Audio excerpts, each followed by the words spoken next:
mente, coração, nossa mente, a nossa alma, não é? O centro das nossas emoções.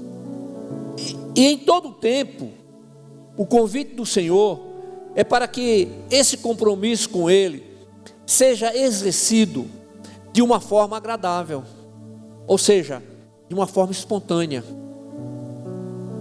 Quando nós entendemos e declaramos a Jesus Cristo como Senhor, único e suficiente Salvador, nós passamos a ser a habitação do Espírito Santo.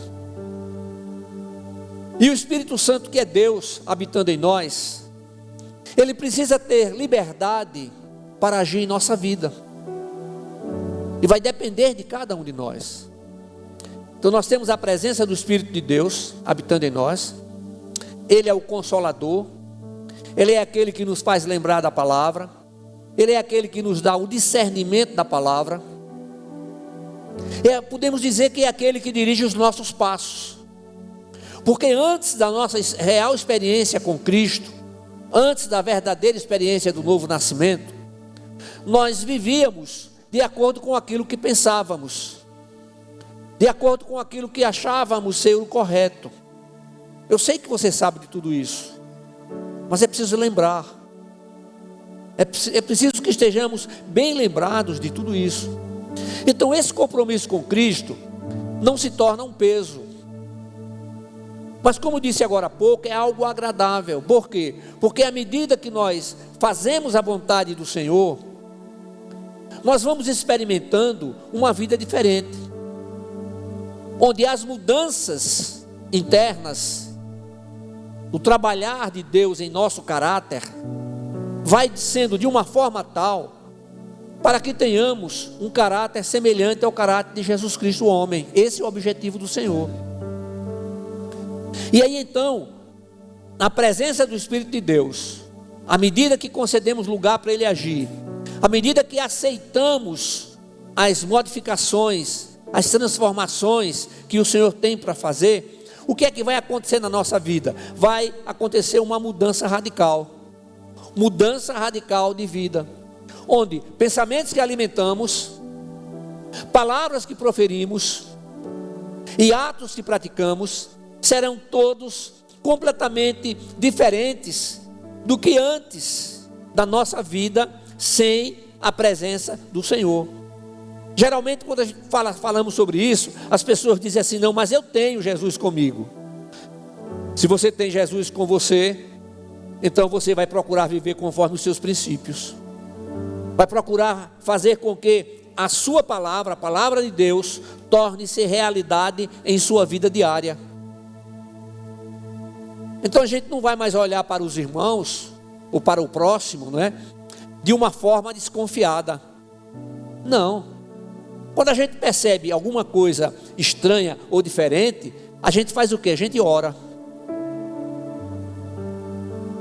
Não vamos estar comentando com as pessoas, vamos orar. Apresenta diante do Senhor, porque olha, irmãos, todos nós seres humanos, precisamos ser trabalhados pelo Espírito de Deus. E esse trabalhar ocorrerá enquanto estivermos vivos. Está respirando? O Espírito de Deus está trabalhando na sua vida, porque você não é perfeito, porque eu não sou perfeito. Não somos perfeitos. Então esse texto que nós vamos ler agora, ele é muito conhecido do povo de Deus. E eu quero reforçar nessa manhã essa mudança radical de vida que deve acontecer na vida de todos aqueles que estão em Cristo Jesus. Romanos capítulo 12, apenas os versículos 1 e 2. Portanto, irmãos, exorto-vos pelas compaixões de Deus, que apresenteis o vosso corpo como sacrifício vivo, santo e agradável a Deus, que é o vosso culto racional. E não vos amoldeis ao esquema deste mundo, mas sede transformados pela renovação da vossa mente, para que experimenteis qual seja a boa, agradável e perfeita vontade de Deus. Amém? Então, o texto é uma chamada à entrega total da nossa vida a Cristo. Quando a gente vai observar, em toda a Bíblia, nós encontramos o convite do Criador para que deixemos que Ele reine em nosso ser. E isso significa que somos convocados a uma mudança radical de vida. Esse é o chamado. E esse chamado é um imperativo para aqueles que estão em Cristo. Nunca foi e jamais será uma opção. O Senhor não está dizendo assim: olha, por favor, se você quiser. Não, Ele não está dizendo isso. É imperativo. Tem que haver uma mudança radical de vida. Aleluia. Então, se queremos verdadeiramente ser discípulos de Cristo, isso tem que acontecer na nossa vida. Então, o espírito crítico deve ser deixado de lado. Tudo aquilo que não provém do Senhor deve ser deixado de lado. Nós temos o exemplo de tudo em Jesus Cristo, o homem. Então, a vontade de Deus, ela está expressa nas Sagradas Escrituras, que nunca mudará. E você sabe disso. É o próprio Jesus Cristo quem declara em Mateus 24, 35: céu e terra passarão, mas as minhas palavras nunca. A palavra do Senhor nunca vai passar. A determinação divina é que todos os seus discípulos sejam transformados. Agora, sem essa experiência com Cristo, essa mudança nunca vai acontecer. Enganoso é o pensamento de que os princípios bíblicos mudarão por conta das transformações ocorridas na sociedade. Não. Em Cristo Jesus nos apresentamos diante de Deus rejeitando a conformidade com o sistema mundano, que é corrupto. Aí você tem a mentira, o roubo, o engano, tudo aquilo que não presta. O Senhor não está falando aqui com relação às pessoas, mas ao sistema do mundo. E é responsabilidade da igreja ir e pregar o evangelho a toda a criatura. Amém? Então buscamos o quê? Buscamos a renovação do nosso entendimento, para que possamos provar a vontade de Deus agindo em nossa vida. Amém? Então a nossa identidade tem que ser única. Sou discípulo de Jesus Cristo, o Filho unigênito do Deus vivo e verdadeiro. Amém? Então as circunstâncias adversas jamais nos farão mudar a nossa identidade. Então eu quero falar de 3 coisas aqui que nós somos convocados através do texto. A primeira convocação do texto é para que nos apresentamos a Deus como sacrifício vivo.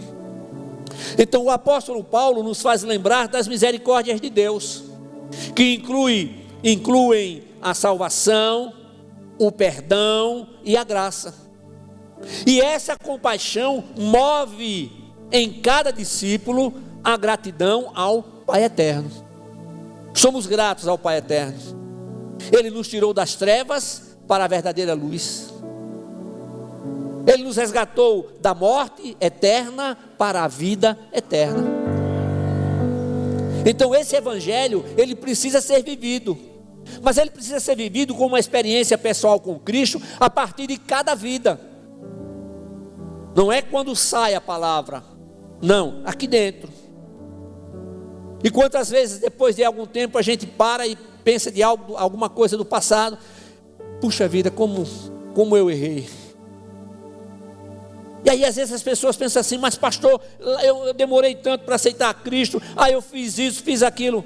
A palavra de Deus diz: quem está em Cristo, nova criatura é. As coisas velhas já, eis que tudo se fez novo. Aleluia. Em Cristo todas as coisas são feitas novas. Então é o Espírito Santo quem nos faz perceber as misericórdias de Deus em nossa vida. Um pastor, um missionário, não é? Um evangelista, por exemplo, renuncia a tudo porque reconheceu as misericórdias de Deus.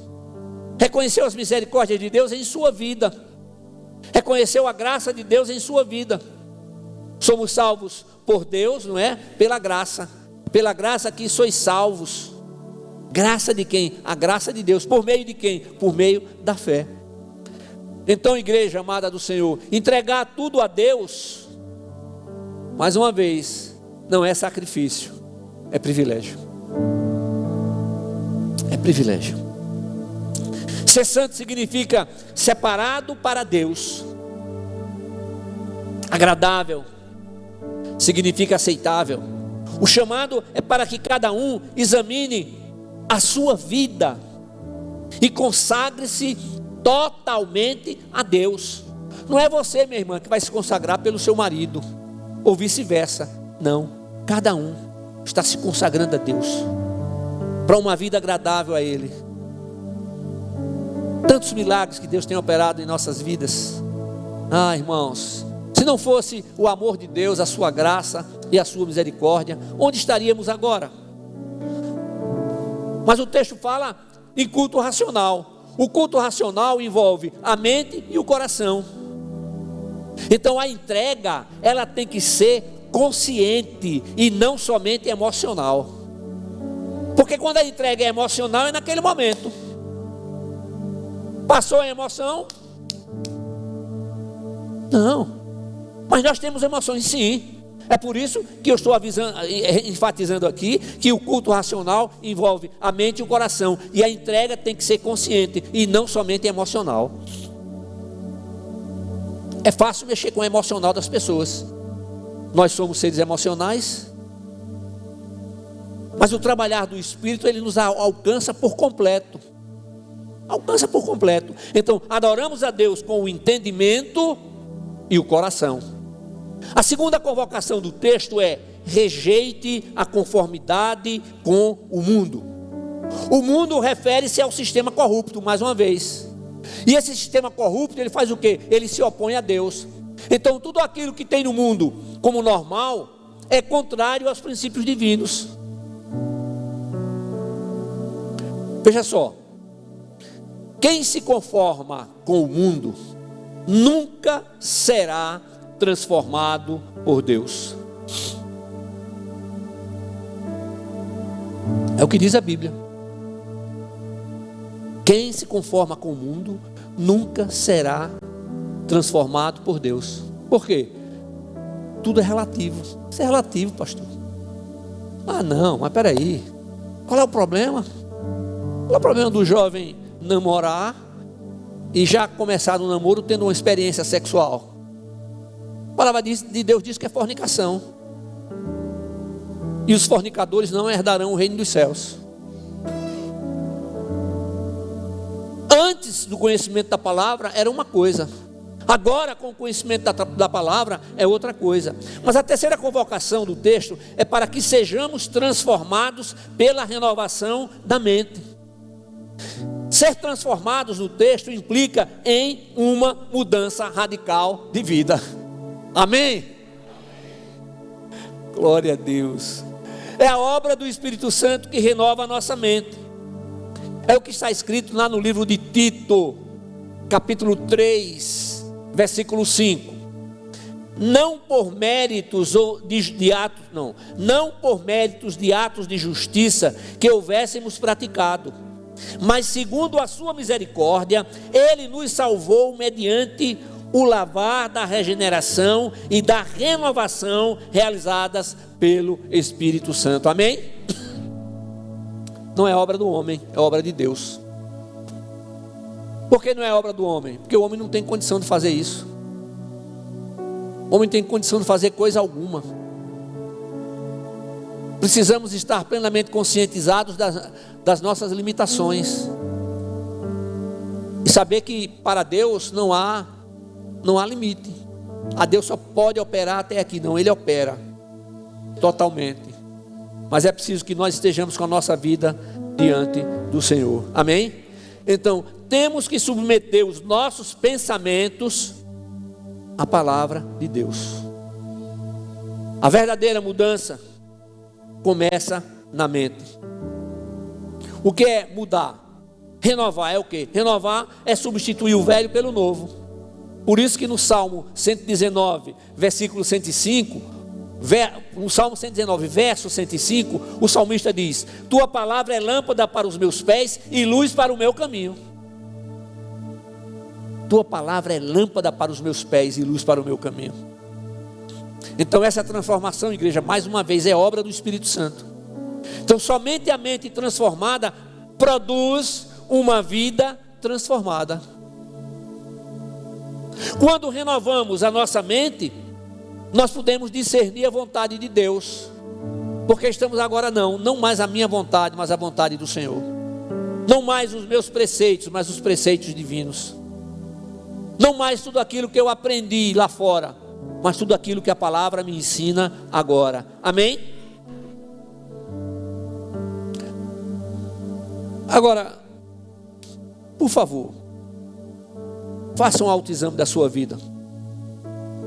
Eu faço 2 perguntas e você responde aí. A pergunta é: estou fazendo a diferença? Estou perguntando para mim, estou fazendo a diferença? Você pergunta para você. Essa diferença começa a fazer dentro de casa, não é na rua não. Na rua é uma beleza. Amém? Celular desligado? Ligado aqui na palavra? Amém. Na rua é uma beleza. Dentro de casa, uma dificuldade. Oh, Jesus.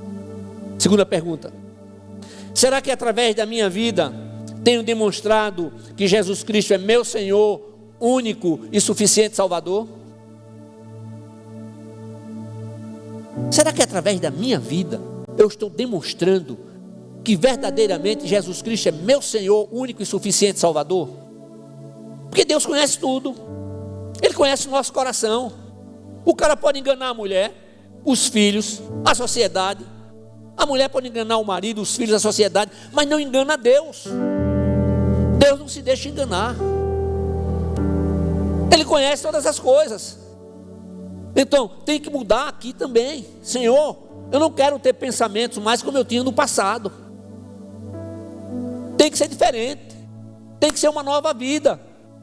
Não é uma nova vida para as pessoas estarem percebendo. As pessoas perceberão. Mas o compromisso é pessoal com Cristo. É um compromisso pessoal. Isso vai mudar o quê? Muda também a fisionomia. Renova, viu? Rejuvenesce, viu, irmãos? Rejuvenesce mesmo, aleluia. Então em Cristo somos recebidos por Deus da maneira como nos encontramos. Porém não permaneceremos da maneira como estávamos. Por quê? Recebemos a Cristo, somos justificados imediatamente. Justificação, de cima para baixo, alcança a todos. Busca da santificação pessoal, separação do mundo. Às vezes a gente vê crente antigo, né, que continua com as coisas lá do lado de fora. O cara, não, pastor, eu estou aqui eu estou aqui há 60 anos, olha. Eu estou aqui há tanto tempo, mas meu amigo, não mudou nada. O que é que está acontecendo?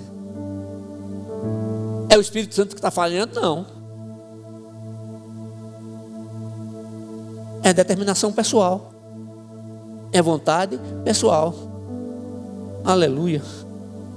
Então, se estamos em Cristo, nós passamos a analisar a vida e vemos sob a ótica do Espírito Santo.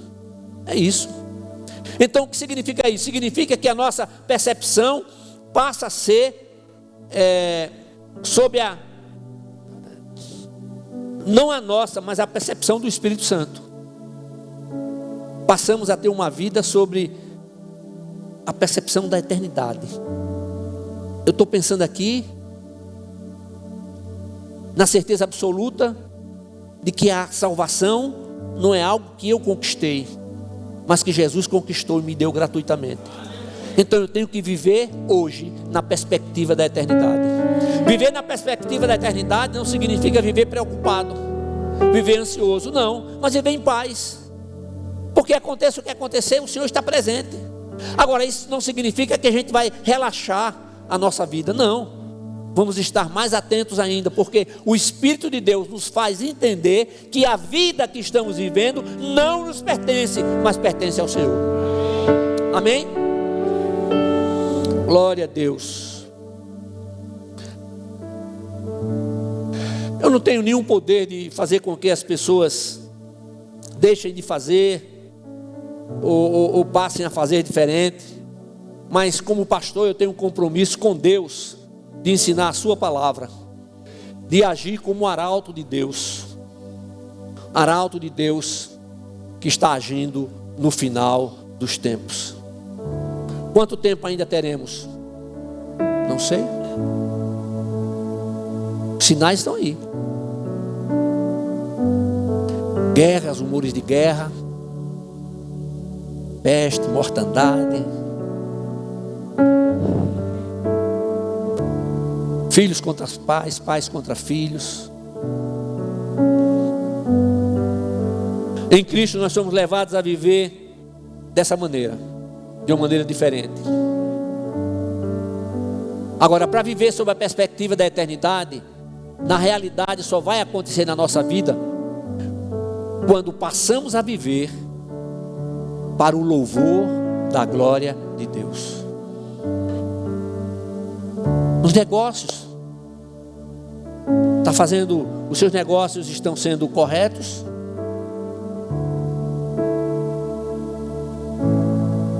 Sem essa determinação, nunca haverá uma mudança radical de vida. O Espírito Santo está preparado, o Espírito Santo está determinado a agir poderosamente na nossa vida. Mas Ele vai agir à medida em que concedemos lugar, concedemos espaço.